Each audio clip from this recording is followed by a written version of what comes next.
Morning peeps, good morning everyone. How's everyone doing? Hopefully you guys are all doing well. Don't forget, if you're new to the channel, like, share, subscribe. Before we get going, I just want to quickly say thank you. I don't do it enough. In fact, I probably don't do it at all. But look, thank you to all the old school subscribers that are still around, that have been here for years and continue to support the channel. All the new school subscribers, thank you so much for joining the channel. Everyone that likes a video, shares a video, leaves a comment. Good or bad, it helps. All the people that send me DMs, I get emails as well. Everyone that jumps on the lives and does the super chat thing. Honestly, I can't thank you guys enough. Without you guys, this channel wouldn't have got 100,000 subscribers.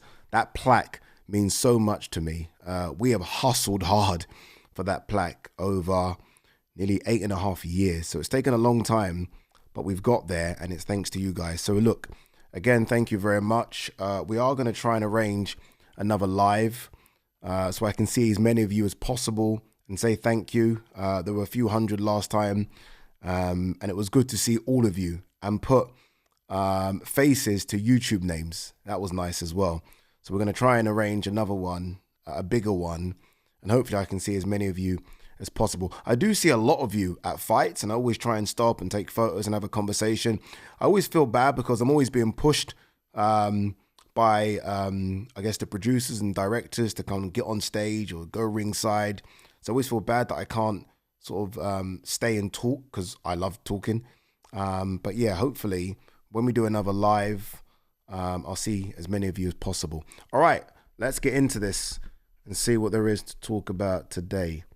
There is quite a lot, people. Let's start here because this is, I think, big news. Business partner of Alexander Usyk sees no sense in a fight with Fabio Wardley. That's Alex Krasiuk, by the way. Obviously not part of the Usyk team, but still remains good friends with Alexander Usyk. So it wouldn't surprise me if they've had a conversation and he is kind of leaking the conversation, if you like. Look, I've been saying this. I've done a couple of videos in the aftermath of that fight.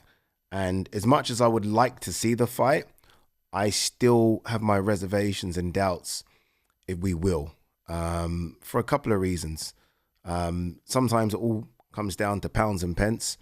And there is a big man in Morecambe who could jump the queue because his fight with Usyk is more pounds and pence, which I won't be too mad at because I think it will still be a good fight. But I don't like the idea of Usyk fighting Fury 3 times like there aren't no contenders. There are guys that are waiting in line. Fabio Wardley is one of them, Cabiel's another, and there are more, right? I mean, all it takes is for one of those guys in the top 10 to get a big win, and he puts himself in that position. I did see an interview Fabio did with Ariel Helwani yesterday on Ariel's show, and he seemed open to the rematch. So I think it's more likely we see Parker Wardley again than we see Wardley Usyk. I really do believe that. I actually feel that Usyk might sit it out until the summer, and we might get Parker Wardley again around March, April with the winner. I know this is all very long, but honestly, that's what I can see with the winner fighting Usyk. It's crazy, but look, I'm not mad at seeing Parker Wardley again just because of the nature of the ending of that fight. But yeah, that's what Krasiuk is saying, people. Not great, is it? Matchroom interested in Vidal Riley if he's serious about boxing. What does that mean? Vidal is very serious. Vidal goes to the same gym I go to. I see him quite a bit. My only worry for Vidal is if he isn't injured, he needs to make a decision as to what he's doing because he needs to fight. Like, that was a really good win against Chev Clark and nothing since. Like, no announcement of a fight, no rumor of a fight. There was a lot of talk about him versus Alois Jr. That has gone away. So, yeah, I guess they do need to sit down with Vidal and say, look, do you want to be a fighter that wants to fight 3 times a year? Do you want to be a fighter? And I think the answer to all these questions, by the way, are yes. Do you want to be a fighter that wants to go all the way to the top? If you are, then cool. We'll sign you because we know that Vidal's left boxer. So right now he's kind of floating in no man's land. There are 2 options, right? Clearly, Queensbury or Matchroom. And either one of those are good. Either one of those gets him good fights in the cruiserweight division. So we'll see. Bakram Matazaliev, Josh Kelly could be heading to Newcastle, England in January. Yeah, I'm hearing a date. I think it's the 26th. It will be a Matchroom card. I guess co-promoted by the Sowlands. Obviously, Josh Kelly has been with them for a long time. He has had a fight, I think, kind of co-promoted already when he fought Ishmael Davis on the Riyadh season card. Was that the undercard of AJ Dubois? Didn't look good, did Josh Kelly in that fight. Boy, it's a tough fight. It's a tough fight for Josh. This is just a wrecking machine against a boxer. And, I can already picture Josh doing so well for 6 or 7 rounds and then Bakram just getting to him. This is such a big step up from what Josh has fought. I hate this kind of navigation. And look, I ultimately, you just got to throw Josh in there with someone now because it has been so long. And all this sort of conversation about his talent, I feel like we've been hearing about it for nearly a decade. He just needs to go in. But he's going in with one of the most feared fighters in the division, if not the most feared. Like, no one's queuing up to fight Bakram. But it's a world title fight. I mean, you can't ask for more, can you? A world title fight on your doorstep. You're going to have all the support. You're going to have all the benefits of fighting at home. But, dude, you're fighting a killer. A killer. All right, let's talk a bit about Moses Itauma. There's been a lot of people not too happy that it seems as though we're not going to see Moses again this year. There was a lot of talk about Moses being on the same card as Chisora and that being a pay-per-view card, and I don't think many were too upset about it, especially when we started hearing it could be Moses versus Michael Hunter. There was talk about Moses versus Filip Hrgovic. These are all very, very good fights. And Chisora versus White, Jarrell Miller or Zhang. So you thought, okay, that's not too bad. Like, whoever is going to be main or chief support, that's a very good main and a chief support. That doesn't look like it's happening. I think Frank Warren did some interviews post Parker Wardley and said that Moses now won't fight until January. So it's not a crazy wait, but it does mean that Moses has only fought for about 4.5 minutes in 2025, and that's not good enough. It's not. And look, we are not privy as to why. I don't know if it's an injury thing. I don't know if it's a case of they can't get the fights they want to get. I don't know if people are pricing themselves out. I don't know any of that stuff. But I'm just speaking from I would like to see Moses fight. I'd like to see Moses sort of just get in the ring. And I've always said, or at least for the last 6 or 7 months, that Moses, I think, is the best prospect in world boxing. But you need to fight. You need to fight. When you think of any other sport, right? Obviously, boxing's slightly different because it's dangerous. So you want to limit the punishment you take, obviously. But any other sport, if someone, take football as a great example. If you have a 20-year-old that's not getting game time, what they normally do is send them out on loan to get game time. You basically need to just be active, right? Any sports like that. Moses, being the prospect he is, you can do all the training you want. You can do all the sparring you want. If you're not fighting, it's almost, I feel like it's kind of staggering your growth a little bit. It is. This is probably a bad comparison, but I just want to make the comparison because they've been linked, right? When Moses was, a year ago, there was a lot of talk about Moses going, or at least trying to become the youngest heavyweight champion of the world. Obviously, that record is held by Mike Tyson. Beating Trevor Berbick in 1986, November 1986 for the WBC title. You know how many times Mike fought in 1986 prior to fighting Berbick? Bear in mind, again, he fought Berbick in November. How many times do you think Mike fought from January to November? 12 times. Trevor Berbick was his 13th fight. Now, there will be some of you that, oh yeah, but he was knocking out everyone in the first round. No, he wasn't. Mike had, in that run of 12 fights, Mike had at least 3 that went 10 rounds. So it wasn't like he was blowing everyone away. It wasn't always bum of the month. He wasn't blowing everyone away in one round, and that's why he was fighting. He was going the distance in a few fights. 7 rounds in a few fights, 6 rounds in a few fights. And obviously the majority, I'm not going to lie to you, were 1 and 2 rounds. But what I'm getting at is, like, that was Mike prior to fighting for a world title. And even when Mike won a world title, Mike had 4 fights in 1987. And fights that went deep in rounds as well. Like, 4 minutes in 1 year for the best prospect, what I believe is the best prospect in boxing, is just not good enough. And they're going to need to look at that big time. And I said this about Inoue. I think I said this about Inoue the other day. Inoue is about to have his full fight in 2025. He's going to have his full fight, obviously this fight being in Riyadh, Saudi Arabia. Like, so that's a pound for pounder about to have his full fight. And Moses has only had 4 minutes of action. Like, it's not good enough. And again, we're not privy to why this is. I don't know if there was an injury after he beat Mike Balogun.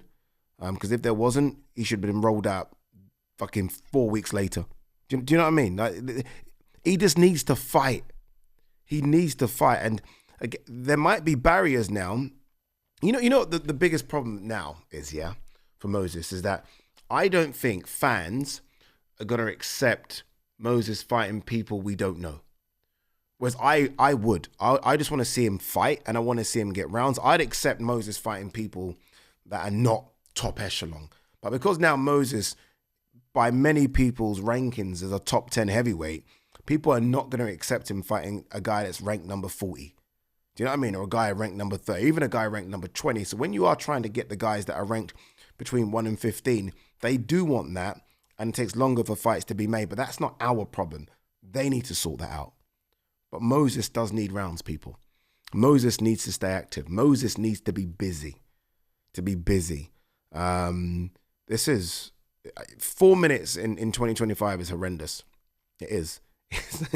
It's horrendous. I mean, he's not getting rounds. He's not getting rounds. And if you're not getting rounds, people might say, yeah, okay, but it's not his fault. He's not going to be like, you're right. Then fight someone else. Keep fighting. You knock someone out. Fight. Queensbury have so many shows. So many. Get him on one of these shows. Get him on one.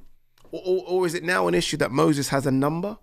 And what I mean by that is Moses will only fight for a number. I don't know. He's a superstar now, I think. And thus, it's not as easy as rolling him out. If that is the case, then him and his team need to come together and say, okay, we might need to reduce this number for you just to fight, dude. And again, I'm saying all this as, the biggest fucking Moses fan. The biggest.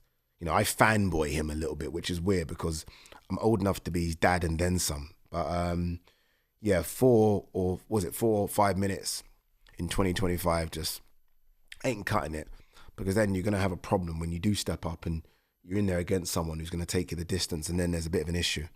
So hopefully, again, this fight in January, he can fight that. He can fight in April. He can fight in August. And this is not unrealistic. What I'm saying is not unrealistic. Like, I'm asking him to fight 4 or 5 times in 2026 now. Again, I just said the pound for pounder. Pound for pounder Inoue is about to have his full fight in the year. Fourth. Mike Tyson, prior to Trevor Berbick, fought 12 times. 12 times. Trevor Berbick was his 13th fight in fucking 1986. You know how crazy that sounds? Anyway, don't punish Joseph Parker for losing. In fact, reward him. No one is punishing Joseph Parker. Let's be real here. I mean, no one's punishing Joseph Parker. Joseph Parker put up a really good performance. And look, you've got to respect it. It wasn't a fight he was forced to take. It's probably in hindsight a fight he shouldn't have taken, but he wants to fight. He's 33, wants to stay active, wants to stay busy. A lot of these heavyweights just seem to be on the shelf. A lot of them seem to be on the shelf. What is going on? Honestly, it's crazy because there are so many fight cards. Literally so many fight cards. You look at them like from now to the end of the year, and I'm talking sort of Matchroom, Queensbury, DAZN, Riyadh season, whatever. So we got the White Sea Zach Parker fight card this weekend. My brain's fried a little bit. What have we got after that? We've got Ben Whittaker, right? Ben Whittaker. No, what am I talking about? Sorry. White Sea. Then we got Conor Ben. Then we got Benavidez Yard. Then we have Ben Whittaker. Then we got Monaco. And then I believe Matchroom are doing one on the 17th. Then there's this Nigeria card. Then supposedly there's this Ghana card. Then there's this Riyadh card with Inoue. 9 fight. Oh, sorry. I've missed out one. Chisora. We have 10 fight cards between now October 29th and the end of the year. By the way, Matchroom have got 2 or 3 in America. They've got one this weekend, haven't they? Orlando. Pat Brown's on it, right? These guys just need to stay busy, man. Need to stay busy. Official Yanibek Alam Kanali Erislande Lara unification is on. I'm excited-ish. Sabril Matias, Dalton Smith, set for January the 10th at Brooklyn's Barclays Center. Woo! Acid test, boy. That is an acid test. Good luck, Dalton. I mean, there are easier ways to win a world title. I think Dalton can beat Sabril Matias, but this ain't going to be easy. Going away from home, fighting a wrecker machine. Like, watching that fight against Puello, I mean, Matias literally was foot to the pedal for 12 rounds. Like, didn't let up. And it was closer than... I actually thought Puello might have nicked that, but Matias is a problem. Like, I think people forget, prior to the Liam Parrow defeat in Puerto Rico, which obviously took his stock down a little bit, he was considered the boogeyman. He was like the boogeyman. He was calling out everyone. Remember, he had his phone, and maybe he was a bit arrogant with it, but he had his phone calling at everyone saying, you're ducking me, you're ducking me, you're ducking me. So he's very, very good. So is Dalton Smith. Here we go. Here we go. All right, is that it? What's this? Liam Cameron. Something really bad happened before the Ben Whittaker rim. Don't do that. Don't do that. Don't do that. There's no need to do that kind of stuff, is there? Because people, you know, like, I love the way Liam Cameron sort of handles himself. But then you're giving yourself an excuse. Do you know what I mean? You don't need to do that. I think we all know the talent. I think Liam Cameron's a good fighter. I think he probably is floating around the top 10 light heavyweight in this country. His name's out there now. We know who he is. He'll get big fights. You don't need to kind of talk about something that happened months ago, because then it almost comes across as sour grapes, and he's a lot better than that. All right, guys, girls, peace and love.